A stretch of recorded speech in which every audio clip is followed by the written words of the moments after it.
بسم اللہ الرحمن الرحیم۔ یار ہم ماشاءاللہ الیکشن کمیشنر کا فیصلہ آ گیا، جس نے جتنی ڈنڈی مارنی تھی وہ زبردست کر کے ماری اور کوئی اسے پوچھنے والا نہیں۔ ہم لوگ یہاں سے جو فارن رہتے ہیں، جو فارن فنڈنگ کا جس کے نام کہتے ہیں ہم، تو ہم لوگ یہ جو اوورسیز ہیں، ہم تو 50 روپیہ 100 روپیہ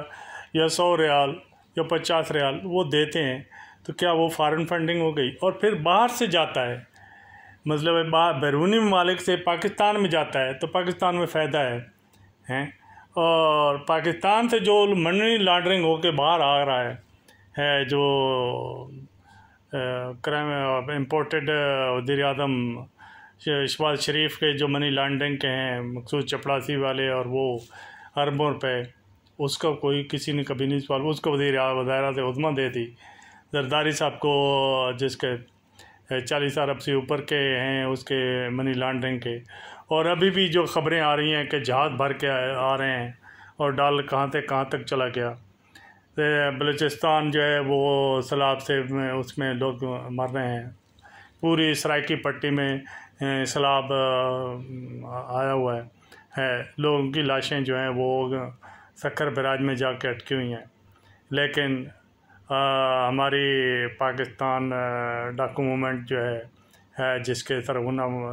ایک اپنے آپ کو خود ساختہ مولانا کہلاتے ہیں، ان کی یہ حالت ہے کہ وہ دن میں کوئی 30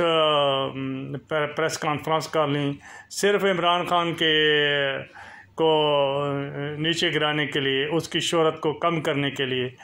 تو وہ جو ہے تدی باد مخالف سے گھبرائے کہ یہ تو چلتی ہے تجھے اونچا اڑانے کے لیے، تو اس کو تو تم اونچا اڑا رہے ہو۔ وہ تم جتنی زیادہ یہ اپنی خفگی مٹاؤ گے، اللہ تعالیٰ اس کو اور زیادہ اوپر اٹھائے گا۔ نہ تو ڈالر اوپر جا رہا ہے، ملک کی معیشت نیچے تباہ ہو رہی ہے، جو شہید ہو گئے ہمارے اعلیٰ افسران، ایک اور کمانڈر کی شہادت ہوئی، نہ اس پہ کبھی نہ کوئی پریس کانفرنس کی، نہ کوئی ملک کی معیشت پہ کی۔ یہ اس پہ پریس کانفرنس ہو رہی ہے کہ کس طرح خفگی مٹائی جائے، کہ 1 ارب 31 کروڑ روپے جو باہر سے کسی نے 50 بھیجا ہے، کسی نے 100 بھیجا، اور یہاں غیر ملکی ہم جن کے ساتھ لوگ کام کرتے ہیں وہ غیر ملکی بھی ہیں، وہ کرسچین ہیں، دوسرے مذہب کے ہندو بھی ہیں، وہ لوگ ادھر دیتے ہیں۔ جب ہم جہاں کمپنی میں اکٹھے ہوتے ہیں تو ہماری پارٹیاں بھی اکٹھی ان کے ساتھ ہوتی ہیں، کیونکہ ایک جگہ کمپنی میں کام کر رہے ہوتے ہیں، الگ ان کے ہمارے ساتھ کوئی نہیں ہوتے، لیکن وہاں جو اکٹھی ہوتی ہے وہاں ہوتے ہیں، وہ لوگ کرتے ہیں۔ اگر کوئی ڈونیشن کوئی دیتا ہے یا ہم اپنے ملک کے لیے کوئی کرتے ہیں تو وہ دیتے ہیں، تو مطلب 150 کسی نے اگر دے دیا، 50 ریال دے دیا یا 50 ڈالر دے دیا، تو اسے کون سا یہ فارن فنڈنگ ہو گئی؟ فارن فنڈنگ جو ادھر سے تم لوٹ کے باہر بھیج رہے ہو وہ فارن فنڈنگ نہیں ہے، وہ جو اس ملک سے آپ ڈالر نکال کے باہر بھیج رہے ہو، ملک کو کنگال کر رہے ہو، وہ ہے۔ پتہ نہیں عجیب ہی ہے تماشا ہمارے ملک کا، اللہ ذات بچائے ان کرپٹ ٹولوں سے اور اس جو ہے غیر اخلاقی اور اقدار سے گری ہوئی جو اشرافیہ ہے اس سے، کہ ان کے یہاں کوئی جمہوریت کے نام لیتے ہیں لیکن وہاں تو انانیت ہے، ایک مافیا ہے یہ کام کر رہا ہے۔ خدا سے ڈرو یار، تم نے بھی مرنا ہے۔ ابھی یہ جو الیکشن کمیشن آ رہا ہے اس کی شکل ایسے لگتی ہے کہ کل مرنے والا ہے، منہ سے اس کا خون اڑا ہوا ہے، لیکن اس کو بھی وہ ایک پریشر ہے، یا پتہ نہیں اس کے پاس کسی کے پاس اس کی کوئی ویڈیو ہے، یہ پتہ نہیں اس پہ کیا پریشر ہے، یا یہ ویسے بغض عمران خان میں پنسا ہوا ہے۔ تو خدا سے ڈرو یار، کوئی مرنا بھی ہے،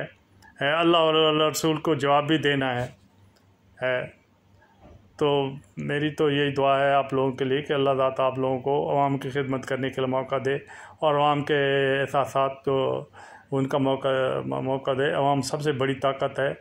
عوام جو جب گرانا چاہتی ہے تو لیبیا کے کرنل غدافی کو بھی اس نے اس کے محلوں میں بھی تباہ کر دیا تھا، اس نے تیونس کے بادشاہ کے محلوں کو بھی تباہ کر دیا تھا، اس نے سری لنکا کا تو ابھی ریسنٹ مثال ہے، تو بہت سی ایسے مثالیں ہیں